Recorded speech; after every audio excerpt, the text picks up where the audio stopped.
We're the ones your mom said to watch out for. We're the ones that you have to hide your daughters from. Everybody's gonna want to be an outlaw biker. Labeled by authorities as the most vicious outlaw biker gang in the country. Bottom line is I will be your best friend or your worst enemy. If you step on my toes and don't apologize, I'm gonna confront you. They are the Mongols, and they're like no other gang. They have a code of conduct, an expectation of each other that they will suffer no slight.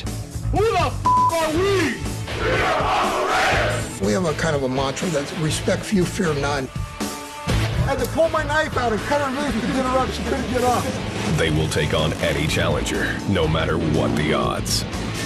I'm gonna get up and keep coming at you until I can't do it anymore. And they will fight to the death to defend the Mongol name. I'm willing to take a bullet for one of my brothers, and my brothers are willing to take a bullet for me. These outlaw bikers will be put to the test when they go to war against two of California's deadliest gangs. What the Mongols will instill in you is that you are some type of super being. Doesn't mean you won't die. It just means that you, your person, your being will live forever.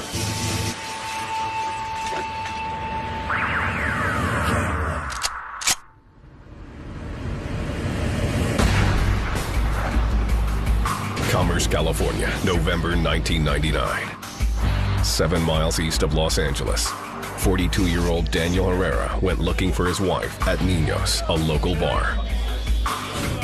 He found her inside, hanging out with members of the Mongols Motorcycle Club, or Mongols MC, and ordered her to come home with him.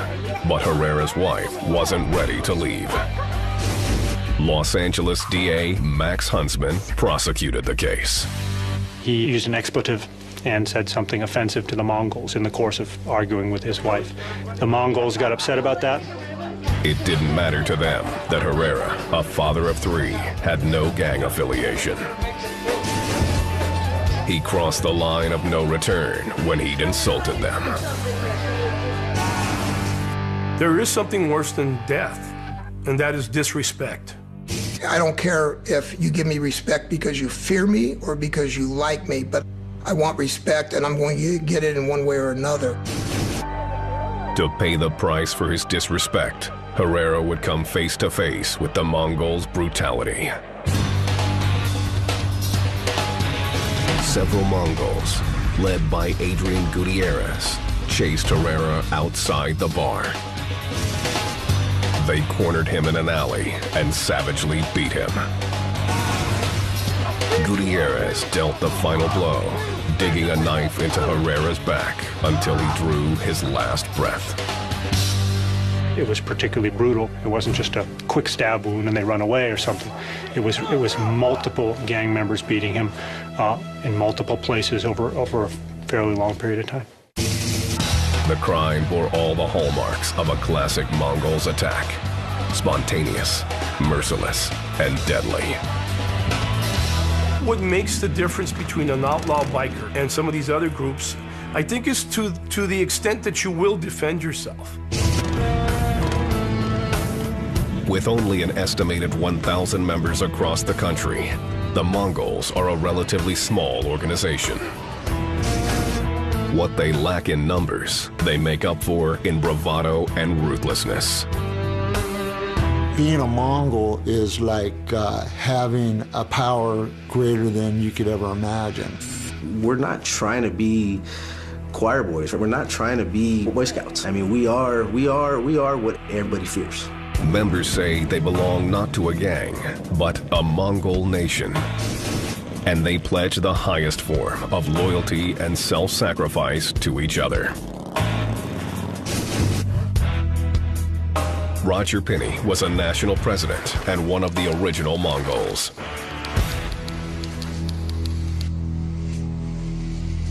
This was a family deal. That's what the Mongols were all about. One huge family. That's where it's supposed to be. I will give my life for this club. You know, don't get it twisted. Anybody out there watching this, I will die to make sure that the brother behind me can live, you know? Formed as an Hispanic alternative to white motorcycle gangs like the Hells Angels, the Mongols have established multi-million-dollar drug smuggling rings, competing with their rivals for a cut of the cocaine and methamphetamine trade. They also smuggle guns and steal choppers. You know, grand theft motorcycle. And they're very good at it. They chop up the vehicles, they make other vehicles from them, they switch VIN numbers. There's a lot of that. They're very organized, they're very in control, they're very serious. They have officers, they meet regularly, and they are communicated to what they will and won't do. Despite the gang's criminal record, the Mongols' current president, Ruben Doc Cavazos, insists that their activities are all above board. Are there members that do things that maybe, you know, I don't approve of? Yeah, okay, there is. But is it part of a club function? No. Do we try and discourage it? Yes, we try and discourage it. Cavazos was raised in East LA.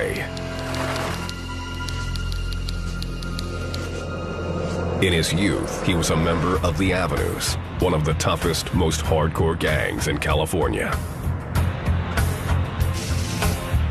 The Avenues are part of a large coalition of Southern California Hispanic gangs known as Sureños.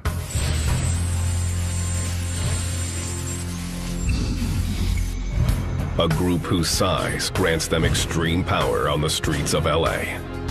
When you grow up in some of these poor neighborhoods, you end up depending on each other, from one gangbanger to the other. It becomes a family to you. Cavazos credits his early years as a gangbanger for giving him the training he needed to run his Mongol army. On the streets, it's all about respect, okay, and lack of. Okay, if you feel disrespected, you're going to take up arms or whatever you have to do to gain that respect. And almost immediately, you got to take up a weapon. There's just no way around it. It's survival. A love of motorcycles drew him to the Mongols. He rose through the ranks and in 2002 took the reins of the club. When I took the club over, it was known as an East LA club. You know, they want to call it a gang, but it's a club. An East LA club, and we're in just about every state in the nation now. And we're also in Mexico, Canada, Italy, Australia.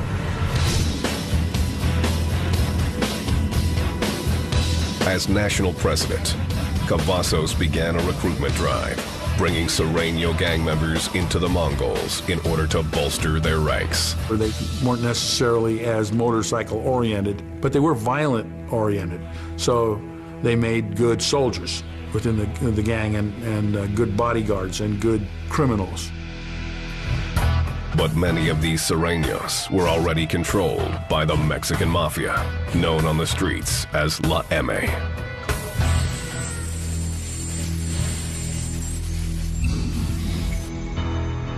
La M is one of California's most notorious criminal organizations, with as many as 50,000 foot soldiers working for them out on the streets. These foot soldiers execute the mafia's orders and pay them a cut from their drug trade. When Cavazos started bringing mafia-connected gang members into the Mongols, he created a web of tangled loyalties. Reporter Chris Blatchford has been covering LA's gangs for 20 years. And there was some question, well, you know, whose side are you on? I mean, that's when the violence started. January 2004. The trouble began in Rosemead, California, a small town 11 miles east of LA. La Sangra, a gang loyal to the Mexican mafia, was running a methamphetamine lab out of a motel room. Profits from the operation were going to the mafia. Several Mongols who were staying at the same motel let their curiosity get the best of them when they walked by the room. They saw something they recognized as drug dealing, and they get into a verbal exchange with the gang members who are running the drug lab, and eventually it turns into a confrontation. After trading heated words, one of the mafia members pulled out a gun and fatally shot one of the Mongols. Police quickly descended on the motel, uncovering the meth lab. The incident infuriated Mexican mafia leaders, who lost $10,000 in the bust. They demanded that the Mongols cover their lost earnings. Mexican Mafia felt that that was an insult to them, that they had lost money had the drug dealing not been compromised. And so they told the Mongols, you owe us some money. Not only did the Mafia order the Mongols to pay for the lost lab, they issued a bigger, sweeping demand. Because many of the new recruits working part-time for the Mongols had ties to the Mexican Mafia, the Mafia demanded a percentage of all the Mongols' drug sales. They see these other Latino kids joining the Mongols as people who have affiliation towards them. The Mexican Mafia went, wait a minute, you're selling drugs and you're working with the Mongols and you're kicking back money to the Mongols? The Mongols are gonna pay us a drug tax. A representative from the Mexican Mafia paid a visit to the Mongols' president, Doc Cavazos. And he says to me, well, you guys need to pay your tío, which is uncle in Spanish. And I said, well, I'm not giving my tío anything. I explained to him that's not what we're about and that we are not giving up a penny. Cavazos later called together his Mongol army to take a vote that would determine the gang's fate. I asked him, what do you want to do? Meaning, do you want to pay them? How do you want to handle this? All at once, they just screamed, no, we're not paying them. When they stand up in unity and say, we'll go to war, it's really something because they mean it. It was a question of respect. Authorities believed it would be a bloodbath.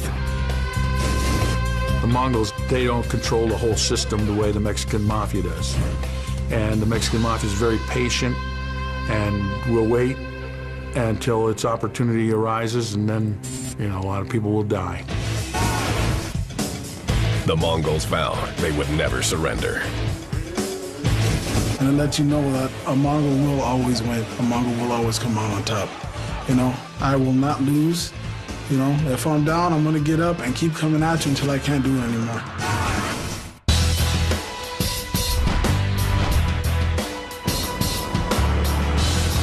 In 2004, the outlaw biker gang, the Mongols, prepared to go to war with the most powerful gang in Southern California, the Mexican Mafia. You got to remember, these are two giants. These are two giants that they live on pride and respect. And to ask for one or the other to bow down, it's just not going to happen. I love to kick ass. I'll come at you with a smile, but I will fight you just because it's cloudy outside. You know what I mean? That's what I like to do. The Mongols were no strangers to violence. The gang had been at war with their chief rival, the Hells Angels, for decades. It was a war that defined the Mongols' history and who they are today. The Mongols motorcycle gang originated in Montebello, California in 1970, naming themselves after the legendary army of conquerors led by Genghis Khan. In spite of their name, the Mongols had humble beginnings. Barred from joining the Hells Angels due to their Hispanic heritage, a half dozen came together to form the gang.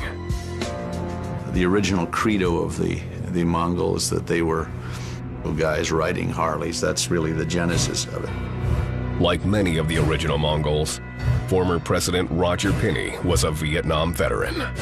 Most of us had post-traumatic stress, but we didn't want to admit it because we wanted to forget about it, and we were like disgraced. We were spit on when we came back in the airport. We were looking for a niche. A lot of these people haven't got families, so it's a family.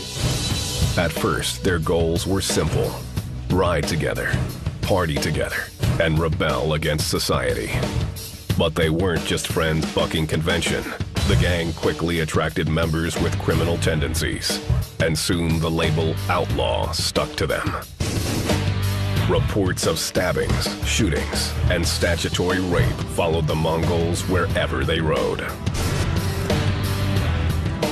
As they grew in numbers, the Mongols began to encroach on the Northern California territory of the Hells Angels. Soon, these disaffected war veterans traded one battlefield for another as they went to war over turf with the Angels. It was a fight that started over a black and white patch.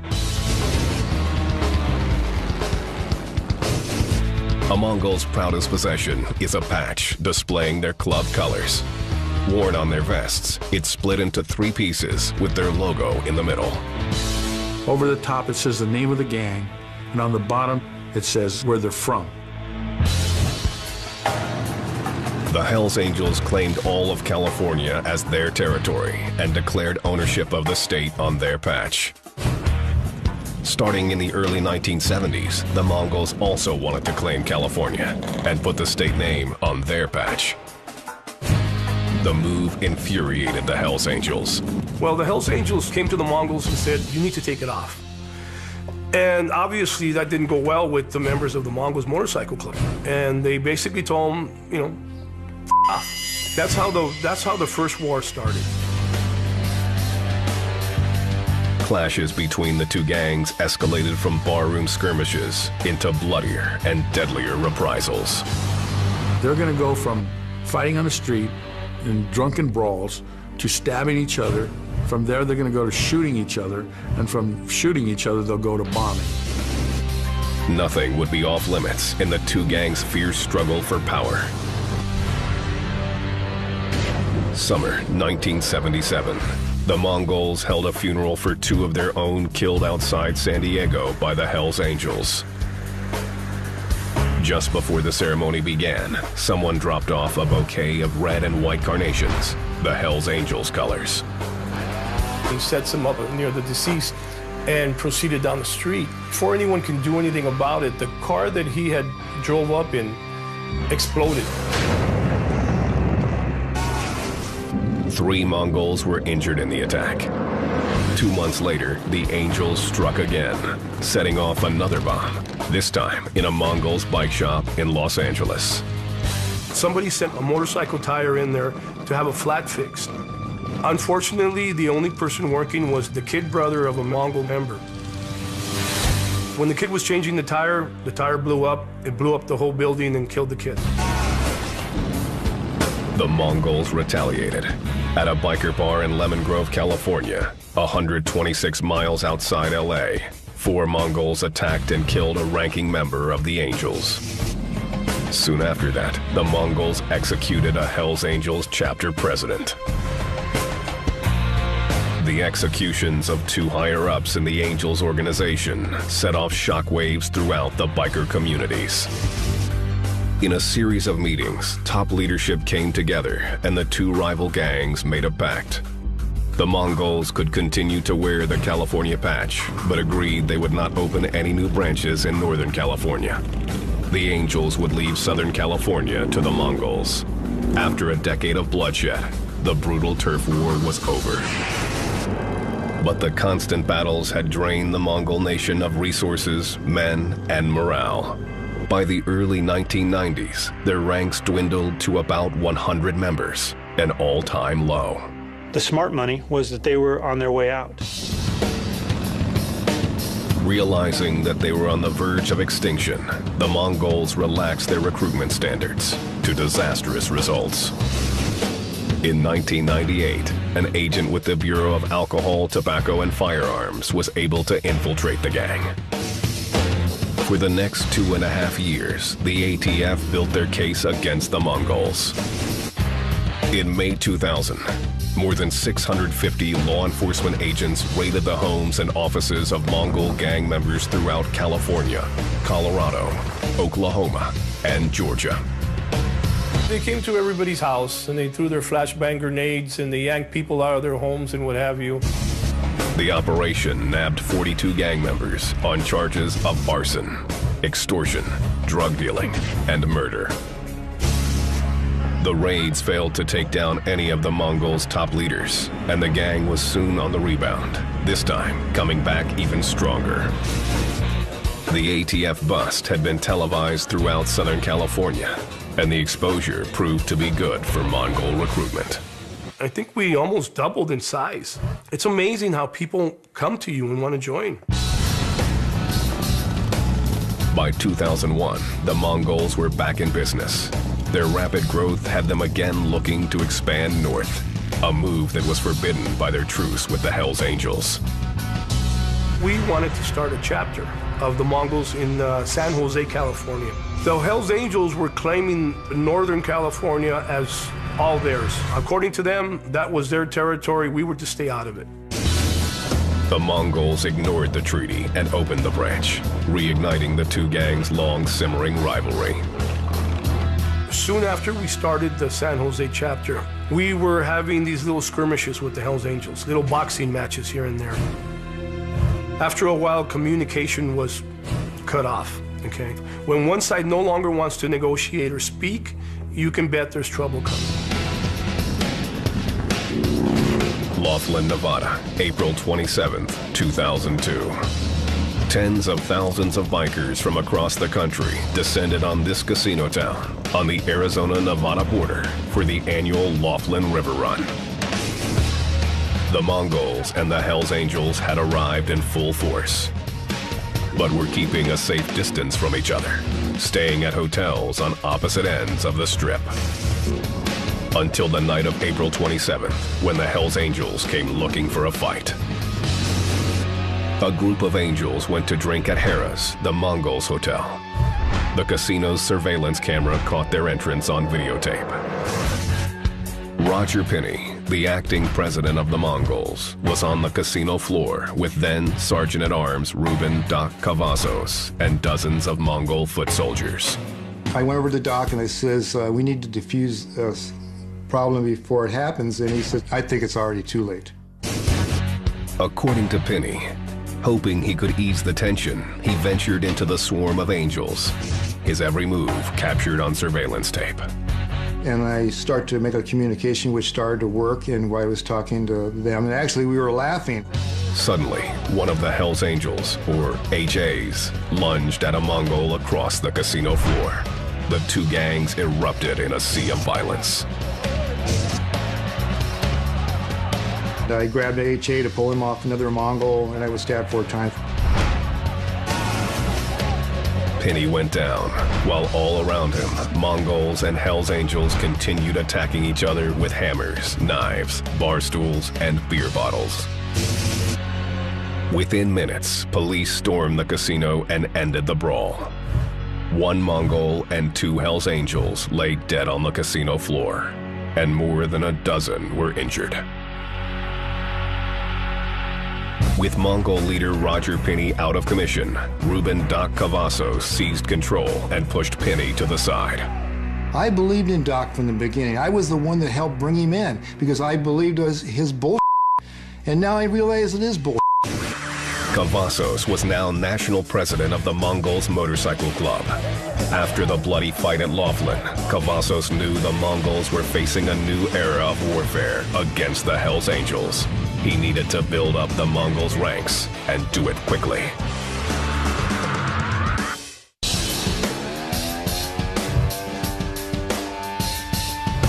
LA, 2002. After a decade-long truce between the Mongols Motorcycle Club and the Hells Angels, the two arch rivals went to war all over again. One of them is going to be the victor and one is going to be the vanquished. And whoever wins, of course, will try to expand their territory. Mongols President Ruben Doc Cavazos set out to grow his biker army as quickly as possible. The ranks of the Mongols numbered in the hundreds, while the Hells Angels had thousands of members spread out across the nation. Outmanned by their enemies, the Mongols launched an aggressive new recruitment strategy. Doc Cavazos went back to his street gang roots. He began enlisting part-time members with ties to other Southern California street gangs.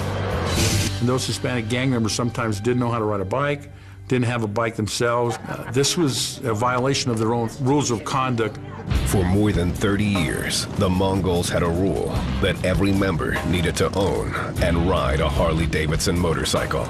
Now, this was being suspended to increase membership. The decision stirred up controversy, and many Mongol veterans, like Tony Vodnik, didn't trust or respect the new recruits. To me, they're not bikers, they're gangbangers. They call themselves part-time Mongols. There's no such thing as part-time Mongols. You're a Mongol 100% or you're nothing. Members who joined the Mongols of the past usually went through a long initiation process.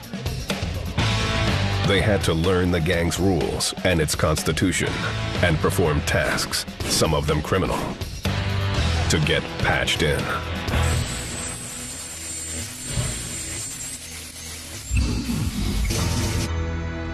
They have patches in which they are rewarded for certain kinds of behavior.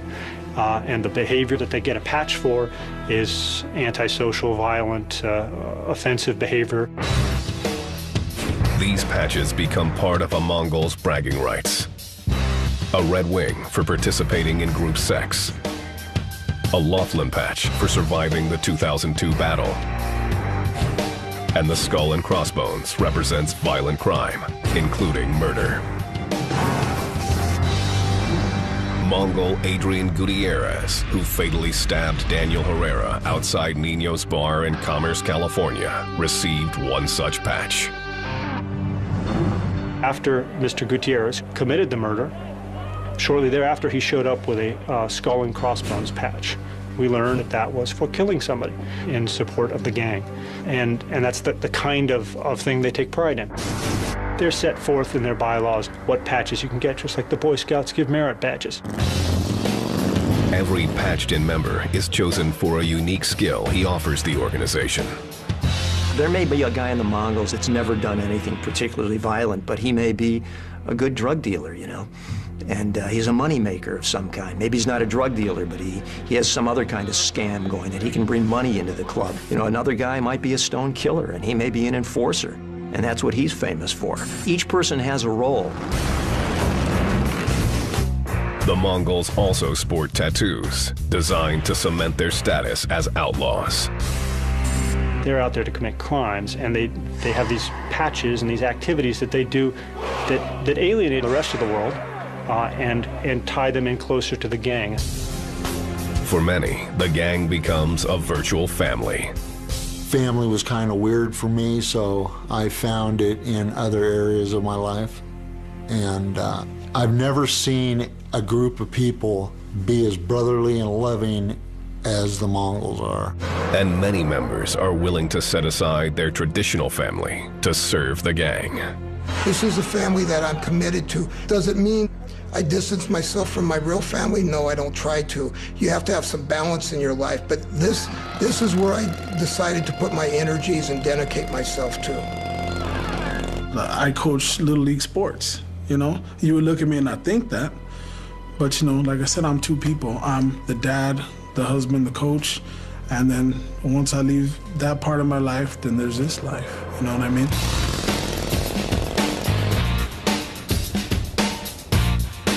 To be a Mongol requires following a strict military-like set of rules. Even with the influx of new recruits, Doc Cavazos insists that the membership guidelines remain mostly the same. We dictate what you're allowed to wear on your vest and what you're not. We dictate the type of shoes that you can wear, the way you stand, the way you act in public, even your face. You used to have what was called a war face, and that was your face in public. The meaner, the harder you looked, the less chance there was of somebody making a move, a violent move on you. Just like the Army takes people and tries to get them to change their life view, and the Mongols try to get you to change your life view and become a Mongol. Who the f*** are we? We are Mongol Raiders, the Raiders of the Night! Once inside, the gang follows a strict chain of command, with the president and vice president at the top of the organization. Underneath the leaders, there is a secretary, treasurer, and a sergeant-at-arms, followed by other specialized positions. I'm what they call a club enforcer. When there's people out there who don't really agree with what has to be taken care of, I make sure that they agree with it. I don't take no for an answer. Doc Cavazos leads his men like an army at war. He keeps frontline units at the ready for any crisis. We have response teams that are standing by in case there's a problem in any bar or restaurant. If there's a problem, they are to go in there and either save the member that's in trouble or else eliminate everybody who's caused them his death, okay, if that's the case. Cavazos also runs an intelligence unit that gathers information about rival gangs. I'll dress differently, and when the Mongols are headed to a bike function, I would enter it ahead of time, and I will mingle. And I will mingle and find out who's there, what clubs, what people. And I will not let on that I'm a Mongol. It's part of our intelligence. So it's very much like the military. The gang also uses a coded language. After one murder, the Mongols issued an internal alert to evade the police. They put out what's called a Code 55.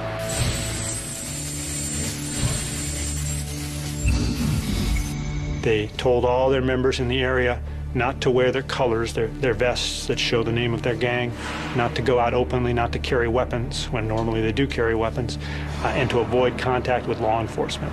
That's the kind of organized criminal enterprise that allows them to function in the way they do. At the core of the Mongols organization is the credo that every member must live by. It doesn't matter who you are, we don't fear you, okay?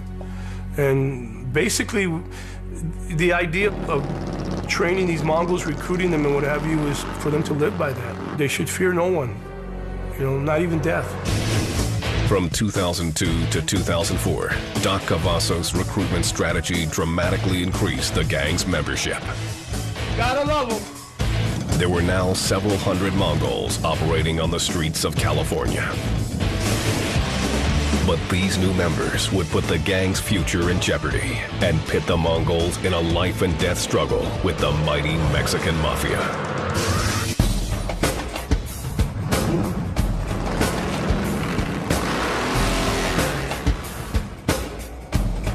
January 2004.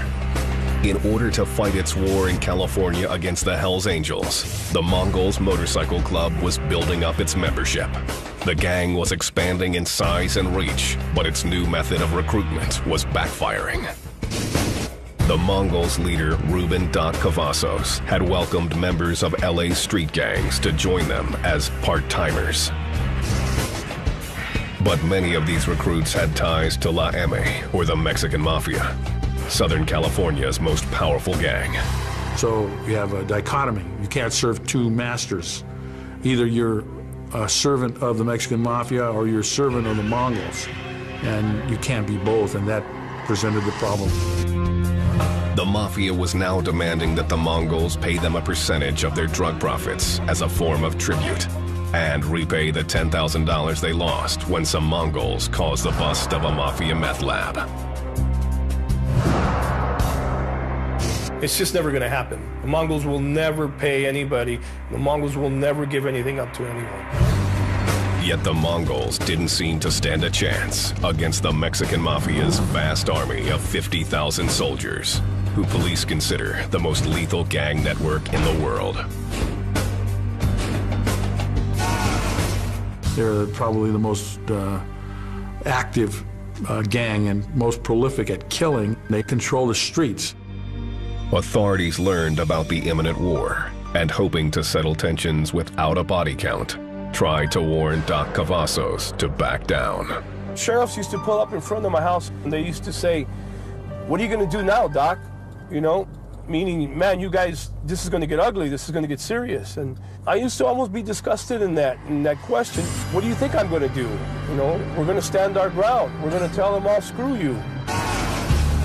After a series of meetings between the Mongols and the Mexican Mafia fell apart, both sides prepared for war.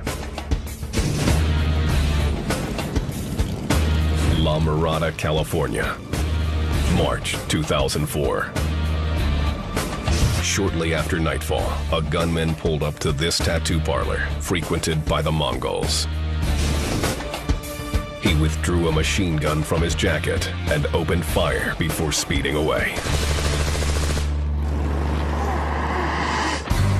The shop owner was killed and a Mongol was wounded. The Mexican Mafia had drawn first blood and things quickly heated up. If you shoot one of our guys off his bike, we're going to come at you with everything we have. Whatever it takes. Wherever your imagination can go. I would be a soldier for this club no matter what. The Mongols became targets everywhere they went, and gun battles erupted all over East LA. We would be on the freeway, and a black SUV would get on up ahead of us, and when they'd pull up next to us, it would open fire on the motorcycle. There's people shooting at you. There's people trying to, throw you off the road, throw you off your bike. And we gave it back to them. I mean, I got to tell you, I'm not acting like we're just the victims. We're not. When the time came, we gave it back to them. The attacks hit closer and closer to home until the Mongols' own headquarters turned into a battle zone. Our clubhouse would be constant shootouts. It was like the Wild West. Somebody would drive in there. We had one guy drove right in there on a bicycle, on a mountain bike, and opened up on the clubhouse with a fully automatic. Meanwhile, the Mongols were still embroiled in another war with their arch rivals, the Hells Angels, or HAs. The Angels ramped up their own attacks, and Doc Cavazos dodged assassination attempts by both groups. We had members of the club who would come to my house and start my car up for me because they were afraid I was going to be blown up. And they would check underneath it with mirrors, and about that time, they found several sticks of dynamite underneath one of my cars in my driveway. As the pressure mounted, some of the Mongols betrayed the gang credo, respect few, fear none, to save their own skins.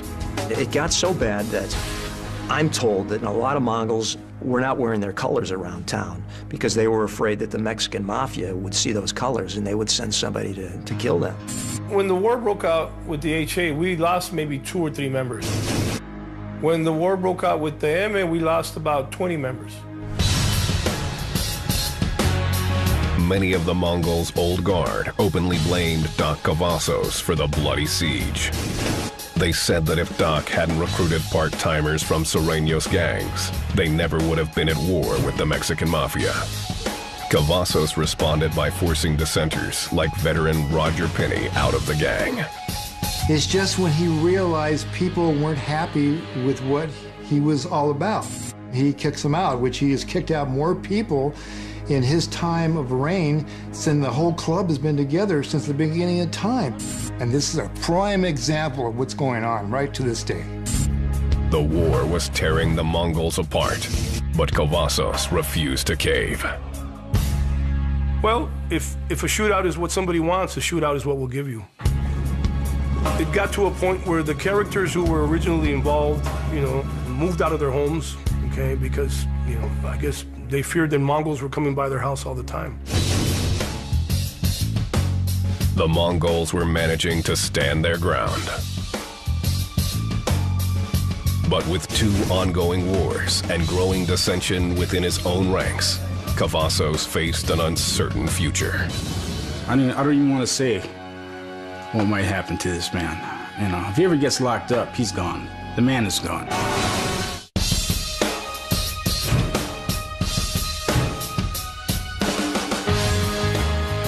The Mongols were holding their own in a 2-fronted war with the Hells Angels and the Mexican Mafia. By December 2004, the Mafia was looking for an end to their conflict with the Mongols. I don't think anybody really wanted a war. The Mafia just wanted their piece of the drug action. But people were getting killed. A representative from the Mafia approached reporter Chris Blatchford, hoping to send a message to Doc Cavazos. He told me basically that Doc was going to be a dead man if he didn't start playing ball with them. Through his reporting, Blatchford served as a go-between, and the 2 sides sat down together. In a closed-door meeting, representatives of the Mexican Mafia and the Mongols struck a deal to end the war. No one outside of that meeting knows what was agreed, but members of law enforcement believe a payment was made to end the bloodshed. I think everyone involved kind of realized, this is not going to go anywhere nice. Yet growing conflicts within the gang itself still challenged leader Ruben Doc Cavazos. There's a faction in the Mongols that don't think that Doc Cavazos is a real hardcore biker. They see him more of a politician and a manipulator who surrounded himself with some thugs that take care of him and sort of watch his back. Many of the old guard Mongols were thrown out of the group for questioning Cavazos. They accused him of weakening their organization by filling it with part-time gang recruits of dubious loyalty. So what's going on here with Doc? Part-time Mongol. If you have a bike, you earn that patch, you ride, and you act like you're a biker. You act like you conduct yourself as a biker. There's, I'd say, hundreds of brothers would like to come back, but they're never going to do it as long as Doc is in control, because they're not going to put up with it. We just have this, as far as I'm concerned, disease right in the middle of there still. But Doc's recruitment strategy appeared to have paid off. The Mongols had built up their ranks and endured a war with the powerful Mexican Mafia. The long-standing feud with rival biker gang, the Hells Angels, also seemed to be cooling off, with charges pending against both sides from the violence at Laughlin. The gangs fell into an uneasy peace. These guys are all tough guys, but, they also want to live a life. I mean, I think that, bad choice of words maybe, but I think there was a feeling there, to bury the hatchet.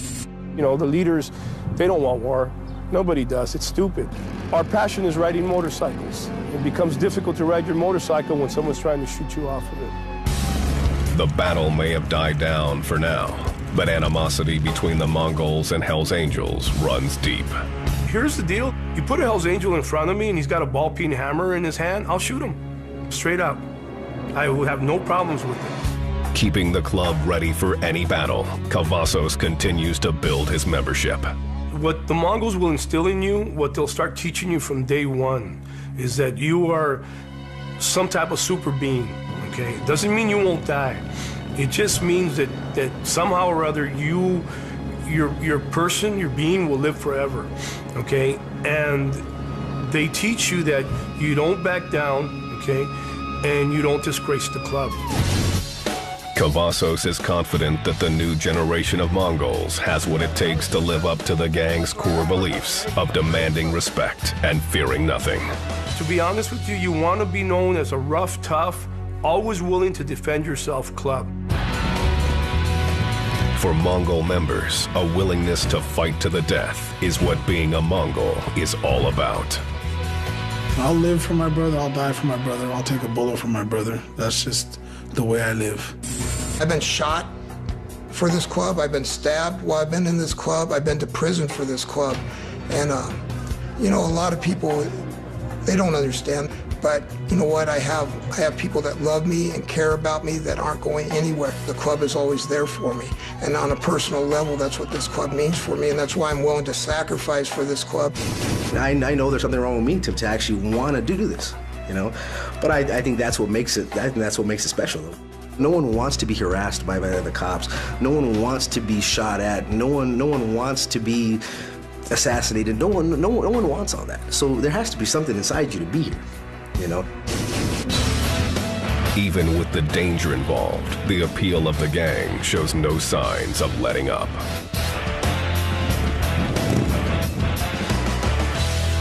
I think the public is readily available to accept the myth about outlaw biker gangs, that they're pretty neat guys on the open road on bikes, boom, boom, boom, boom. But if you ask what crimes they've committed, I think everything, murder, extortion, drug dealing, rape, the list goes on. The Mongols, it seems, are here to stay. We won't stop coming. We're the Mongol nation.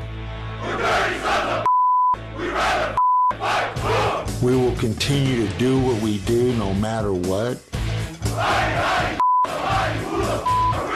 No matter who tries to stop us. The last time they tried to stop us, we got bigger. So every time they try to stop us, we're gonna get bigger. Dave.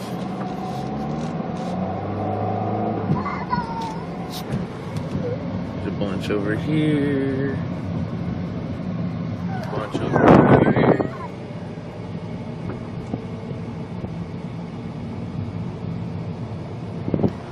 There's these guys up here waiting for something to happen. Oh, shit's gonna hit the fan.